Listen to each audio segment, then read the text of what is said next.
Bismillahirrahmanirrahim. Assalamualaikum warahmatullahi wabarakatuh. Alhamdulillahilladzi arsala rasulahu bil huda wa dinil haq liyuzhirahu 'ala dini kullihi wa kafa billahi syahida. Asyhadu an la ilaha illallah wahdahu la syarikalah wa asyhadu anna Muhammadan abduhu wa rasuluh la nabiyya wa la rasula ba'da. Allahumma shalli 'ala sayyidina Muhammad wa 'ala ali sayyidina Muhammad. Alhamdulillah, teman-teman yang dirahmati Allah Subhanahu wa taala. Sebagai seorang muslim, sebagai seorang mukmin, seharusnya kita menyikapi cobaan dari Allah atau menyikapi sebuah keburukan yang dilakukan oleh orang lain itu seharusnya dengan cara yang baik, dengan hal yang positif. Misalnya ketika kita Allah uji sakit misalnya, jadi kita husnuzon saja sama Allah. Mungkin itu adalah salah satu sarana agar agar kita itu dekat dengan Allah. Terkadang kalau kita sedang sakit, pasti kita akan banyak sekali berdoa kepada Allah. Dan juga ketika kita sedang sakit, itu juga kita sangat merasakan bahwasanya sangat banyak sekali atau sangat luar biasa sekali nikmat sehat. Misalnya yang sakit gigi lah. Ketika kita sakit gigi, itu sangat sakit sekali. Tapi ketika kita giginya sehat, itu ya kayaknya biasa aja, seolah-olah kita itu nggak mensyukuri nikmat sehat, itu giginya sehat. Jadi begitu. Pun juga ketika kita menghadapi sesuatu hal atau sikap atau perbuatan dari orang lain, itu juga menunjukkan kualitas diri kita sebagai seorang muslim atau sebagai seorang mukmin. Misalnya ketika ada orang yang mengejek kita atau menghina kita atau menjelek-jelekkan kita, maka sikap kita jika kita membalas dengan suatu hal keburukan, maka tidak ada bedanya diri kita dengan orang lain. Misalnya ada orang marah-marah dengan kita, lalu kita balas dengan marah-marah, maka nggak akan selesai. Dan itu pun berarti menunjukkan kalau kita itu sama saja dengan orang yang marah-marah dengan kita. Ada orang lain menjelek-jelekkan kita, ada orang lain mencemarkan nama baik kita. Kita malah membalas hal yang sama, bahkan lebih buruk dari orang tersebut. Maka apa bedanya kita dengan orang lain? Saya teringat sebuah kisah ya dari Sayyidina Hasan bin Ali bin Abi Thalib radhiyallahu anhuma. Jadi Sayyidina Hasan ini sedang berjalan dengan anaknya. Lalu Sayyidina Hasan radhiyallahu anhu ini bersama dengan anaknya ini bertemu dengan seseorang. Lalu orang yang bertemu di jalan itu tiba-tiba mencaci maki Sayyidina Hasan. Mencaci maki, pokoknya semuanya diomongin lah. Mungkin flora fauna binatang kebun binatang mungkin semua diucapkan semua.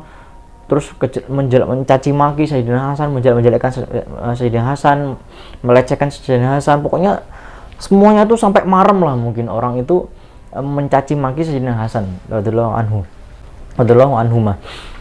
Lalu anaknya ini ngomong sama Sayyidina Hasan, "Ya abati." Kalau dalam bahasa Arab panggilan itu kan ada 3 ya, ada abati, ada buya, ada abi.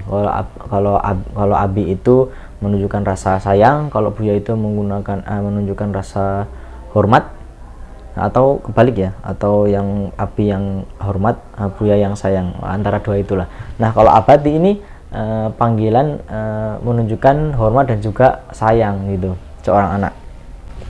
Nah lalu anaknya itu bertanya, "Wahai ayahku, kenapa engkau diam saja dengan orang yang mencaci itu? Kenapa engkau tidak membalasnya, atau kenapa engkau tidak menyampaikan hal yang sebenarnya yang terjadi pada dirimu, wahai ayahku?" Lalu Sayyidina Hasan menjawab, "Wahai anakku, ya bunayya, bukan ayah ini tidak mau membalas apa yang dilakukan oleh orang tadi, tetapi ayah ini tidak tahu bagaimana cara membalas cacian tersebut." Coba kita kita renungkan kalimat dari Sayyidina Hasan ini. Tidak tahu bagaimana cara membalas cacian. Kalau kita kan mungkin enak ya, kalau ada orang mencaci kita, "Wih kamu nih buruk rupa, kamu nih bodoh." Kita kan enak ya paling balas, "Kamu paling yang buruk rupa, kamu yang bodoh." Gitu. Tapi kalau Sayyidina Hasan tuh enggak loh. Beliau tuh nggak tahu bagaimana cara membalas cacian loh. Coba bayangkan, mungkin saking hati-hatinya Sayyidina Ali bin Abi Thalib ya dalam mendidik anaknya, sehingga anaknya itu luar biasa itu loh. Hatinya sangat bersih, tazkiyatun nafs, qalbun salim, hatinya sangat itu bersih sekali, sampai-sampai cara mencaci maki saja tidak tahu gitu. Jadi masya Allah. Nah teman-teman yang dirahmati Allah SWT, kita bisa mengambil hikmah dari kisah Sayyidina Hasan bin Ali bin Abi Thalib radhiyallahu anhuma. Jadi sikap kita itu menunjukkan kualitas diri kita, dan ketika kita membalas dengan hal yang baik, maka itu juga akan menunjukkan hal yang positif, terutama bagi diri kita dan juga orang lain tersebut. Mungkin bagi orang lain yang mencaci maki kita, mungkin dia lama-lama akan tersadar bahwasanya kok dia ini dicaci maki tapi nggak bales caci makian juga ya, dia ini saya hina tapi kok nggak bales hinaannya. Jadi bisa jadi malah terpikir dalam diri kita, kayaknya aku salah ini, aku harus minta maaf. Jadi mungkin bisa saja seperti itu karena sikap kita dalam menanggapi hal keburukan yang ada dalam diri kita. Jadi begitu. Wallahu bishawab, itu yang bisa saya sampaikan. Jika ada salah kata, mohon maaf. Kepada Allah mohon ampun. Subhanakallahumma bihamdika asyhadu an la ilaha illa anta astaghfiruka wa atubu ilaik. Wassalamualaikum warahmatullahi wabarakatuh.